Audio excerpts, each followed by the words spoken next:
Это программа «Якутия Лайф». В этой студии мы вместе с экспертами и лидерами общественных мнений обсуждаем вопросы, которые волнуют всех якутян.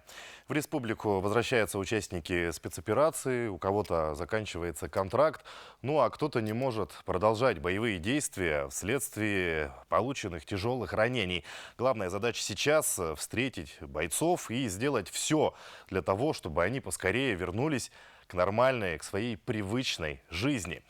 О том, какие программы и методы реабилитации военнослужащих предусмотрены в Якутии, мы сегодня поговорим с гостями в нашей студии. Ну, и, Дмитрий Дмитриевич, первый вопрос к вам. В первую очередь в Якутию возвращаются бойцы, которые получили тяжелые ранения. Как правило, они сначала проходят лечение в госпиталях, где-нибудь в Ростове-на-Дону, либо в Москве, а после возвращаются в наш регион. Но и после госпиталя им необходима реабилитация и помощь. Вот как Министерство здравоохранения работает в этом направлении? Да, действительно, по поручению главы Республики Саха-Якутия Арсения Сергеевича Николаева были разработаны соответствующие проекты организации медицинской помощи и комплексной реабилитации наших участников СВО, в том числе и, соответственно, родственников участников СВО. Мы организовали соответствующий зеленый коридор, который подразумевает первоочередные мероприятия как раз-таки по обследованию, диагностические мероприятия, лечение и, соответственно, по показаниям направления в реабилитационные центры. Что касается медицинского обследования и лечения, любой участник СВО по возвращению на родину он может обратиться в поликлинике по месту проживания, по месту прикрепления, ну и, соответственно, получить необходимую помощь. Или же обратиться по телефонам горячей линии 122, или же в единый центр по сопровождению пациентов 319-285. И, соответственно, получить всю необходимую консультацию и необходимую информацию. Что касается реабилитации, здесь подразумевается реабилитация от итогов обследования, опять же, да, характер травм, характер именно по какой форме необходима реабилитация. И здесь у нашей республики, непосредственно в городе Якутске, организована тоже стационарная реабилитация, так называемая, на базе Республиканской больницы №1 Национального центра медицины, а также в Республиканском центре спортивной медицины и медицинской реабилитации. Также у нас есть реабилитационный центр Абалах, это в поселке Нижний Бестях. Соответственно, там тоже организована квалифицированная помощь реабилитологов. Ну, а что в себя включает эта помощь? Сама помощь, она комплексная. Опять же, здесь необходимо учесть самый индивидуальный подход. Да? Здесь специалисты наши обследуют непосредственно, ну, как я уже повторяюсь, да, характер травм. Если требуется реабилитация в части психологической, психотерапевтической помощи, ну, соответственно, весь комплекс здесь у нас в республике организован. Угу. Туяра Семеновна, вы работали в Москве, в Ростове-на-Дону вы были. Но вы в любом случае как раз-таки общались с ранеными нашими якутянами, с бойцами, видели, как там организована работа. Вот. Что бы вы отметили, какая работа ведется именно там, на местах уже? Я хочу начать со знакомления. Вообще задача организовать работу врачей из Якутии в военном клиническом госпитале Ростова-на-Дону была поставлена главой республики Арсением Сергеевичем Николаевым. В нашей мобильной бригаде врачей из Якутии было 2 хирурга. Это Назар Амосов, главный врач Оленёкской СРБ, врач-травматолог, заведующий детским травматологическим отделением Национального центра медицины Сергей Васильев. Также в нашей группе был Анатолий Слепцов, это врач судебно-медицинской экспертизы, и руководителем группы была Алена Никитина, главный врач Республиканского центра общественного здоровья и медицинской профилактики. Вообще, что сказать о клиническом военном госпитале города Ростова-на-Дону?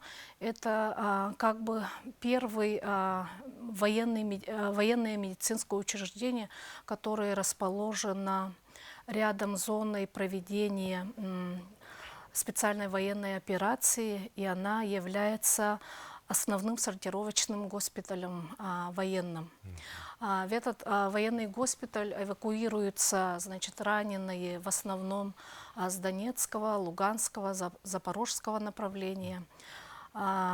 Тяжелораненым, которые поступают сразу там на месте, оказывают медицинскую помощь, и в течение 2-3 суток принимается решение дальнейшего этапирования, эвакуации этих тяжело раненых больных в центральные госпиталя военные города Москвы. Это главный военный клинический госпиталь имени Бурденко и центральный военный клинический госпиталь имени Вишневского, Минобороны Российской Федерации.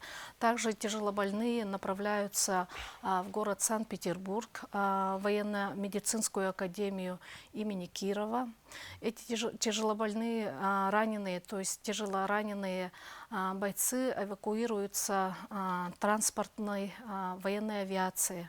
А легко раненые, которые поступают с этих направлений в госпитале, в Ростове, в военном госпитале, получают сразу медицинскую помощь и реабилитацию.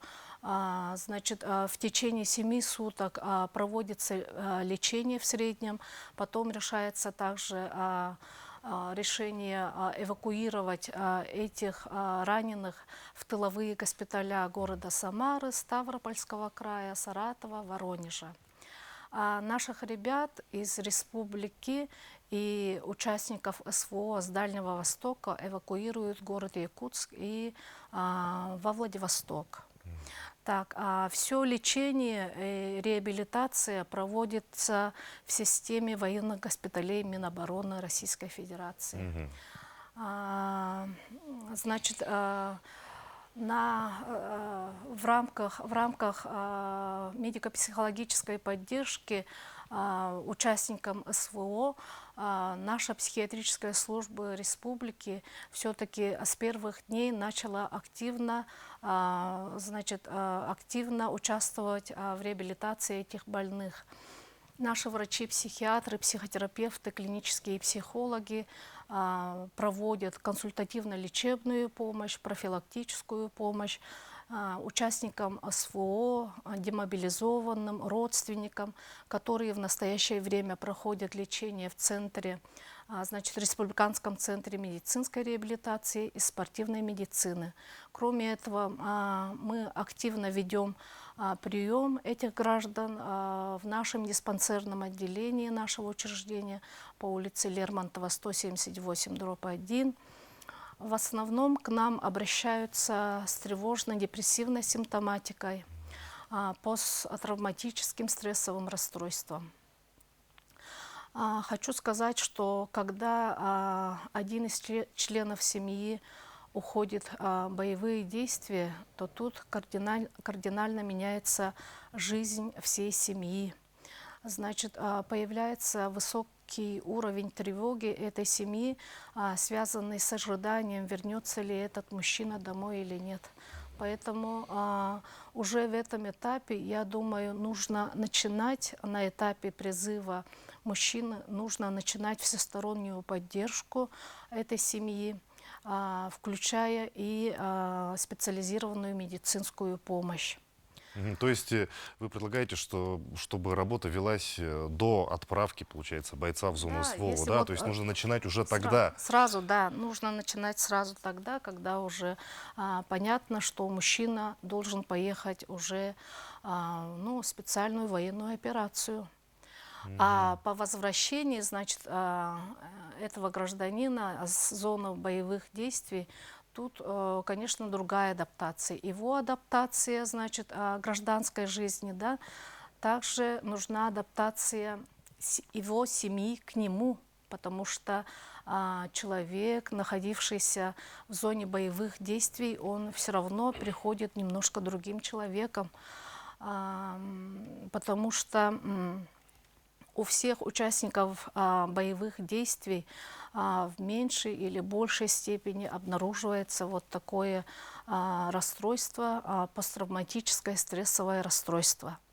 А какие у него симптомы? Но я хочу сказать еще, продолжить, что международная практика все-таки показывает, что 80% этих участников самостоятельно как-то справляются с психологическими проблемами.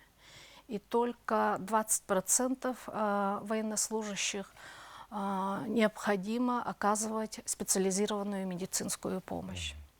И вообще насчет ПТСР, вот, посттравматического стрессового расстройства, я хочу рассказать, что оно известно из древних времен.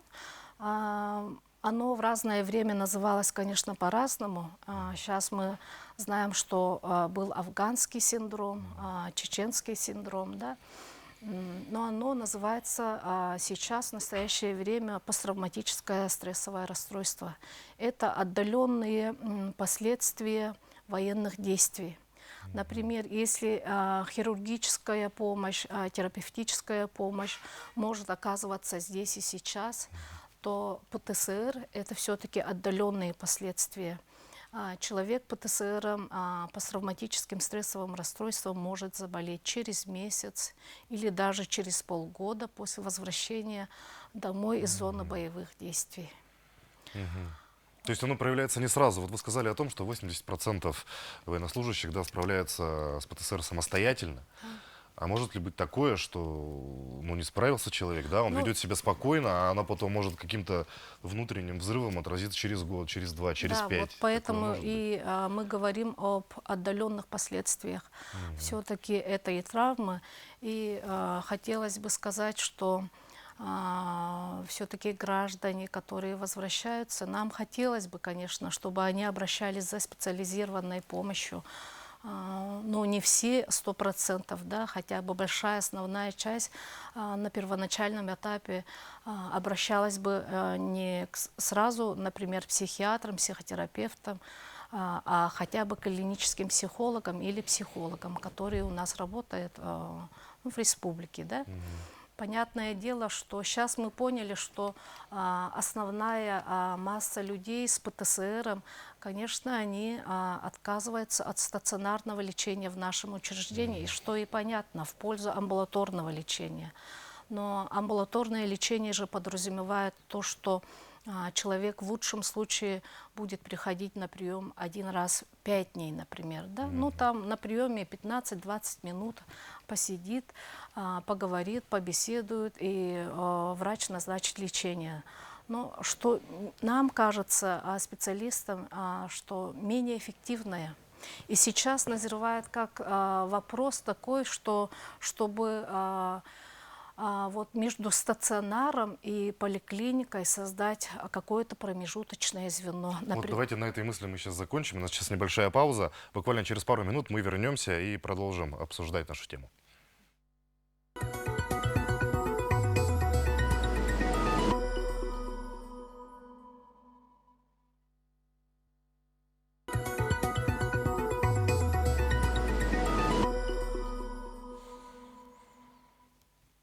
Это Якутия Лайф, мы продолжаем. Татьяна Семеновна, вы сказали о том, что необходимо промежуточное звено. Продолжите свою мысль. Да, необходимо создание промежуточного звена между стационаром и поликлиникой. Это дневной стационар. То есть в дневном стационаре человек приходит в дневное время, получает лечение, получает психотерапевтическую помощь, психологическую коррекцию, да. И врач видит, что немаловажно, этого человека каждый день, ежедневно наблюдает, да, и это легче подобрать человеку индивидуальное лечение, потому что из очень большого количества препаратов, лекарств, групп разных, да, нужно подобрать то именно лечение с минимумом побочных действий, чтобы был очень хороший эффект. И я надеюсь, что в ближайшем будущем на уровне Минздрава, правительства решится вопрос все-таки открытия вот этого дневного стационара, или, можно сказать, психотерапевтического центра, где бы могли без стигматизации люди обращаться, не боясь, что это психиатрическая служба. И получать полноценную, в полном объеме специализированную нашу помощь. Мария Николаевна, хотели что-то добавить?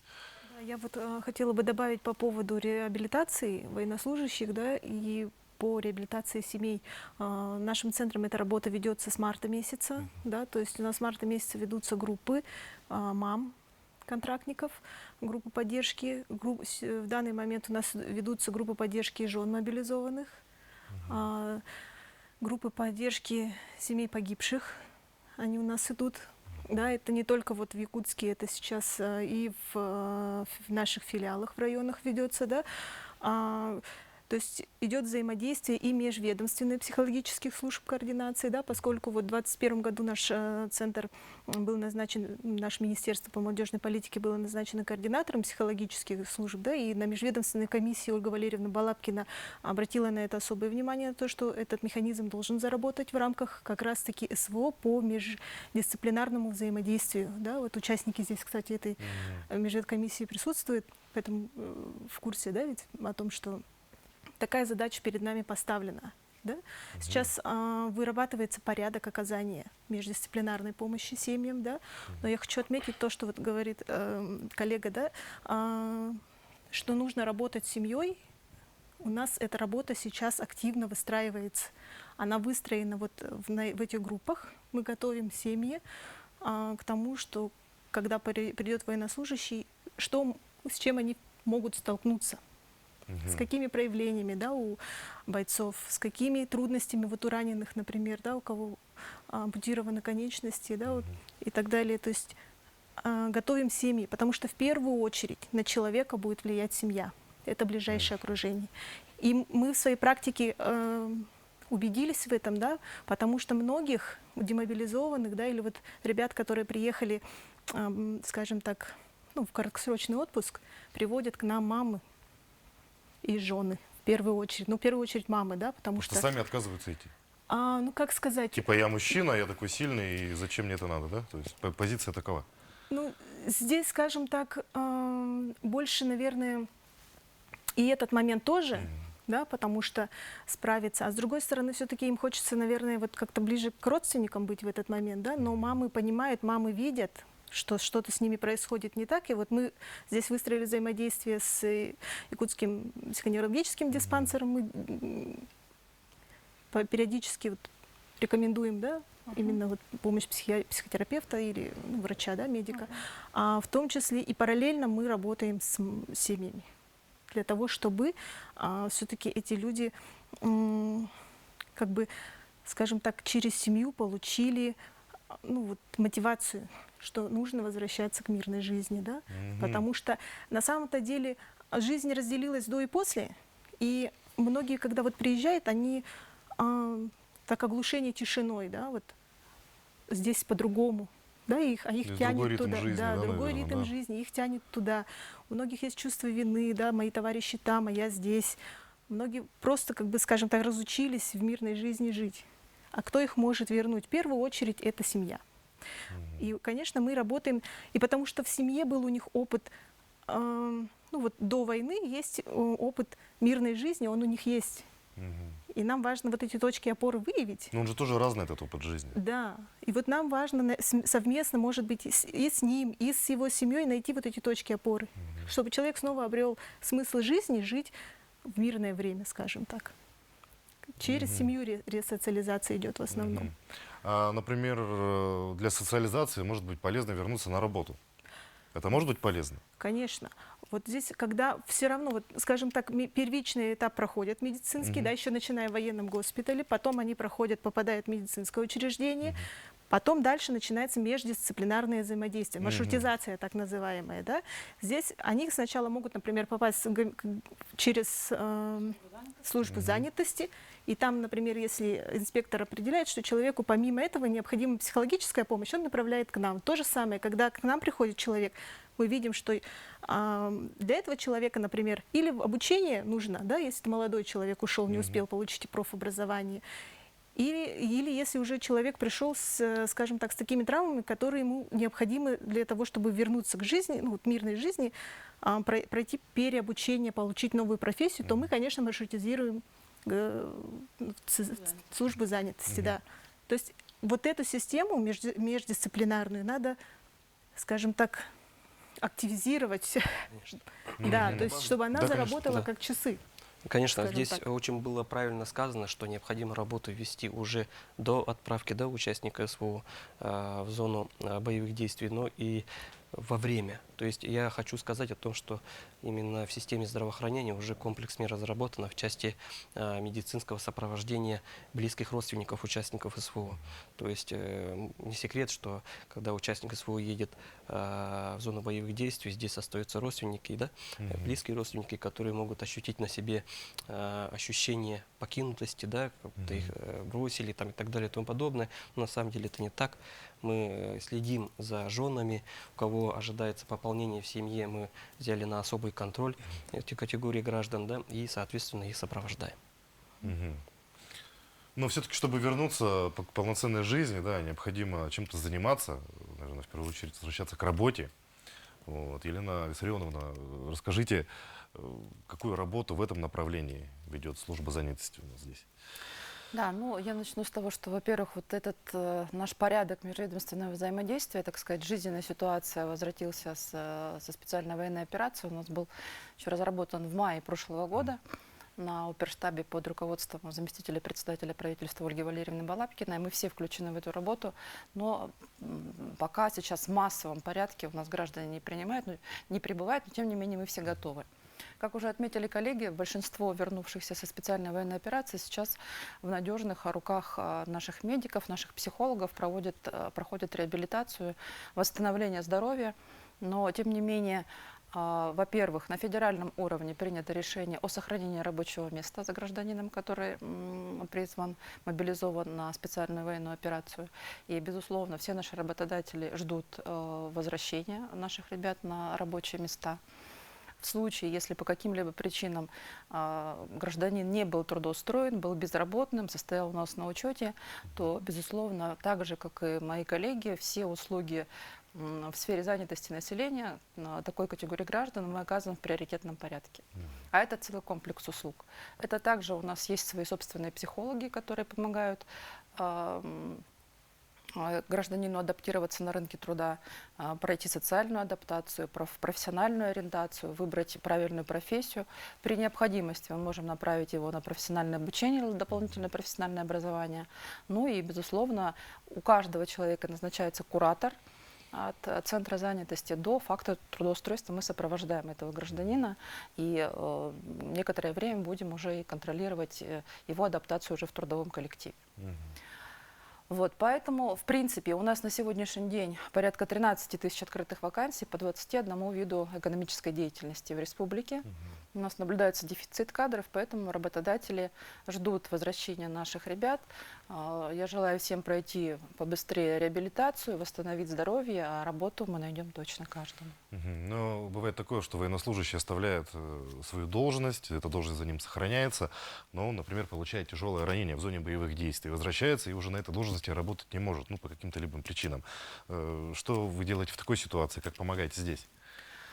Таких фактов пока у нас не было, но я думаю, что, во-первых, работодатели, которые сохранили рабочие места, еще раз подчеркну, с учетом дефицитов кадров в республике, могут найти другое рабочее место, подходящую работу внутри своей организации предприятия. В случае, если этого не произойдет, тогда служба занятости будет помогать трудоустроиться на другую подходящую работу, чтобы соответствовало тем возможностям, которыми гражданин сейчас обладает, в том числе по физическим возможностям, чтобы быстрее адаптироваться в этой мирной жизни.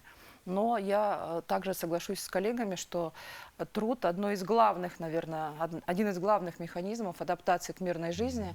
Потому что, во-первых, трудовые коллективы, возвращение к мирной жизни, возможность зарабатывать и содержать семью, иметь достойный доход – это одно из главных условий благополучия, наверное, семей.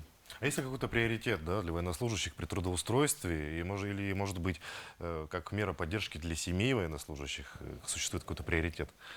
Как граждане, вернувшиеся со специальной военной операции, так и члены их семей пользуются приоритетным правом при трудоустройстве.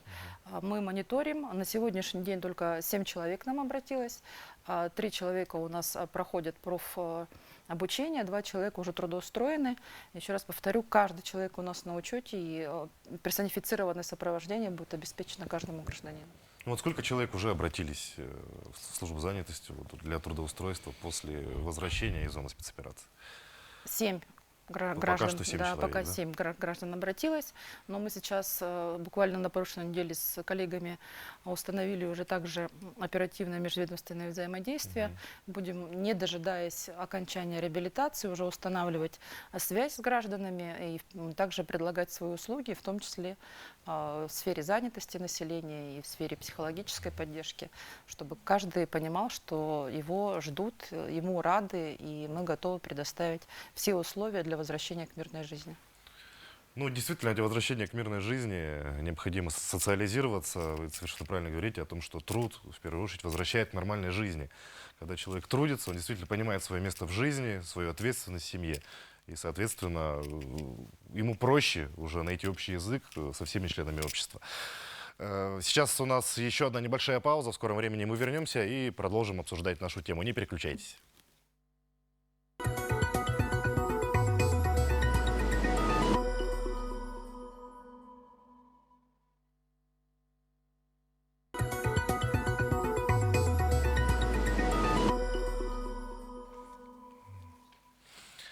Это Якутия Лайф. Мы продолжаем. Наши гости рассказали о том, что система реабилитации, в принципе, в городе Якутске у нас налажена, взаимодействие уже какое-то выстроено определенное, все понятно. Вот как обстоят дела в районах? Давайте, Дмитрий Дмитриевич, наверное, начнем Да, с вас. ну, на самом деле, вне зависимости от уровня оказания медицинской помощи, это в части медицинских организаций у нас вся система налажена. То есть в каждой медицинской организации есть специалисты, которые как раз-таки занимаются конкретно по данному вопросу. То есть это ответственные лица, которые, соответственно, отрабатывают при обращении участников СВО, я касаемо именно районов говорю, да, соответственно, отрабатывает именно и с Министерством здравоохранения, и с республиканскими учреждениями. Поэтому здесь переживания не должно быть в части того, что в районах может быть оказаться так, что участник СВО окажется без специализированной медицинской помощи и реабилитации. Работа в этом плане налажена. То есть все, кому положена помощь, обязательно Да, ее получат? конечно. Мария Николаевна, вы работаете с районами. Расскажите, как дела обстоят там, как работают психологи, вот именно в плане психологической помощи.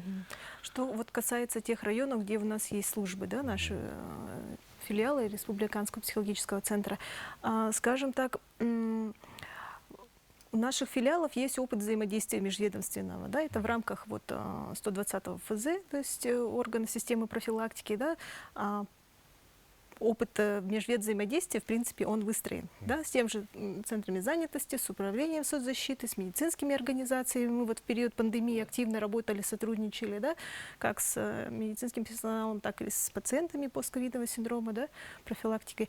Поэтому там работа это быстрее выстраивается. Я хочу вот сказать про то, что вот в городе, например, да, существует определенные шероховатости, существуют порядки в ведомствах, да, но вот еще полностью механизм, он сейчас отлаживается.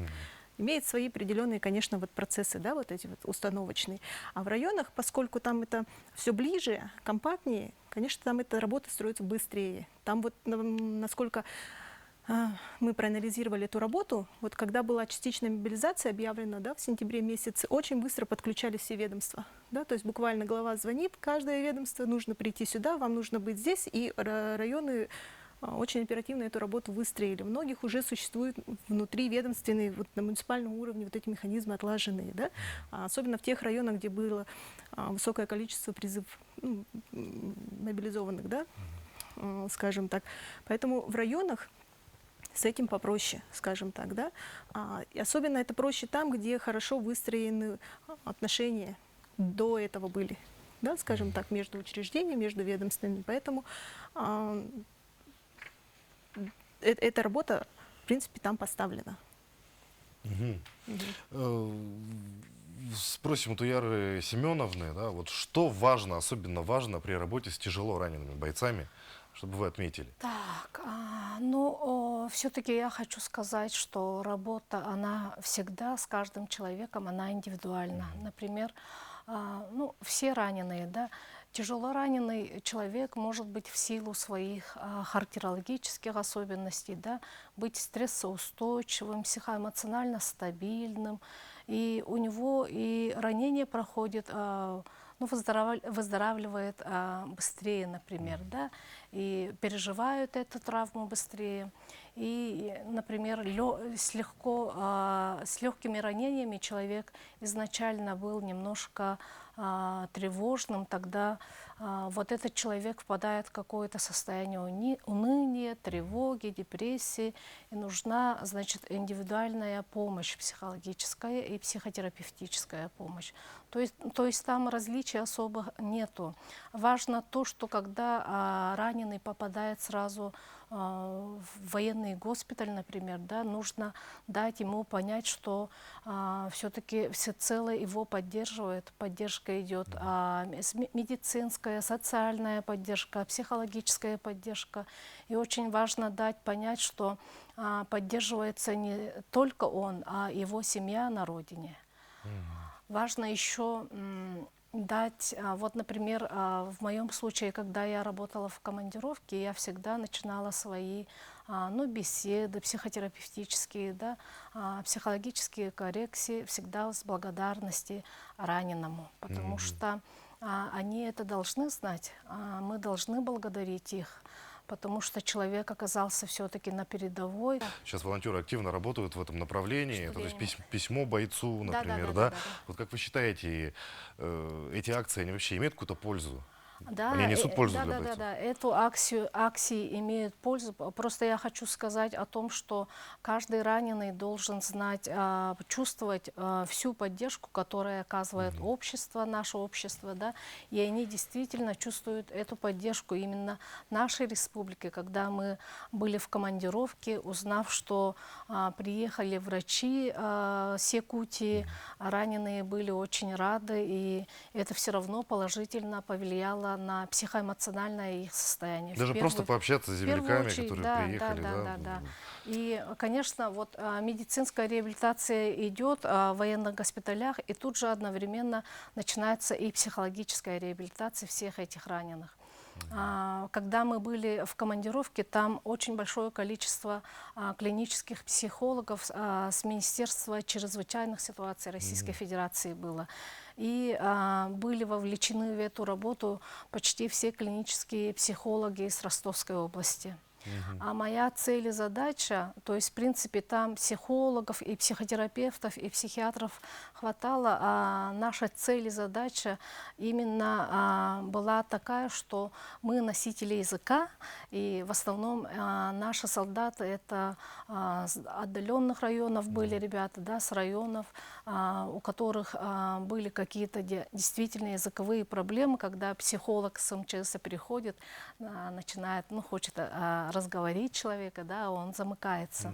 И когда мы вот приехали и просто начали беседу на родном языке, это их очень расслабляло и снимало очень большое напряжение. Поэтому они, раненые, благодарили правительство и Минздрав, что действительно такая работа была организована и направлена вот именно на реабилитацию наших земляков. Но они поддержку чувствовали. Чувствуют поддержку, да? Чувствовали поддержку. Ну вот мы сегодня говорим о реабилитации, да, раненых бойцов, да, например. Но есть же бойцы, которых заканчивается контракт, они возвращаются. Как вы считаете, нужна ли таким бойцам психологическая помощь? Обращаются ли бойцы, у которых закончился контракт, за психологической помощью? Как вы считаете? Вот и хочется узнать мнение психологов, конечно же. Да, я вот еще хочу немножко дополнить, да, добавить вот по поводу адресной помощи, да, в том, что действительно многие призывники у нас, да, вот мобилизованные, они из отдаленных районов, и в нашим центром также была организована выездная работа, да. То есть по запросу вот про работу в районах бригада психологов формируется и выезжает, в том числе вот в рамках межведомственной комиссии по охране психологического здоровья, да, были командированы психологи из других ведомств, и совместные выезды такие по районам осуществляются, и эта работа продолжается, скажем так. Да. А что касается людей, которые вот вернулись из демобилизованные, да, скажем так, то есть у нас были добровольцы, которые вернулись, да, и порядка 25 человек прошли у нас, скажем так. Но не только среди них есть и те, которые были в отпусках, да, и возвращались обратно, но и демобилизованные, и вот им действительно нужна эта помощь по тому, как снова войти в мирную жизнь, да? Потому что сама реабилитация — это процесс не быстрый. Она и медицинская реабилитация не быстрая, да, и профессиональная реабилитация, и психологическая в том числе. То есть это не меньше полугода, как минимум, да? Особенно если отсроченные проявления посттравматического стрессового расстройства будет, да? А для нашего населения, скажем так, это характерно для, скажем так, наших темпераментов, да, вот для нашего менталитета северного характерно некоторая заторможенность, скажем так, этих процессов. И у нас вот эти реакции, они могут проявляться Мы чуть сильно позже. не проявляем эмоции, Да. вот, да, северные, да, и есть такие этнические особенности у северных народов, когда эмоции закрываются и сильно не проявляются. Но они же что-то. могут копиться. Да, они накапливаются, и это, конечно, приводит к не очень хорошим последствиям. Ну, отсюда зреет вопрос, конечно же, чем вот мы, да, жители Якутии, можем помочь бойцам, которые возвращаются из зоны СВО в плане реабилитации. Но в Ну, первую очередь- Да, здесь, наверное, необходимо отметить, что все-таки, продолжая тему, да, добавлю, здесь речь идет о том, что наши специалисты все владеют как раз-таки навыками доступного общения с нашей категорией граждан, да, именно категории, которые участвовали в СВО. Да, действительно имеется языковой барьер, да, который должны преодолеть, и именно в доступной форме людям объяснить, что им необходимо.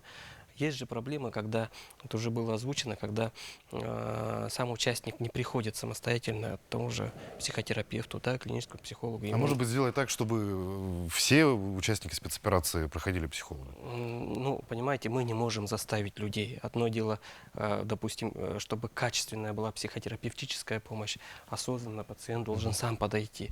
Перед тем, как попасть к психотерапевту, было бы здорово, да, отработать с клиническим психологом и так далее. Там есть свои особенности, есть соответствующая такая категория работы. Речь о том, чтобы вот вы задали вопрос, каким образом мы все можем помочь, да? Это, конечно, поддержка. Поддержка со всех сторон, начиная от волонтерской помощи, заканчивая словами поддержки, как в средствах массовой информации, так и в социальных сетях и так далее и тому подобное. И я уверен, я знаю, что все наши пожелания, наше желание помочь, информация все равно доходит до них. Понимаете, да? И это, конечно, помогает быстро реабилитироваться, быстро адаптироваться в мирной жизни. Ну, вот на этой мысли мы и закончим нашу программу. Это была программа «Якутия Лайв». Смотрите нас по будням в 19:15. Расскажем, чем живет Якутия.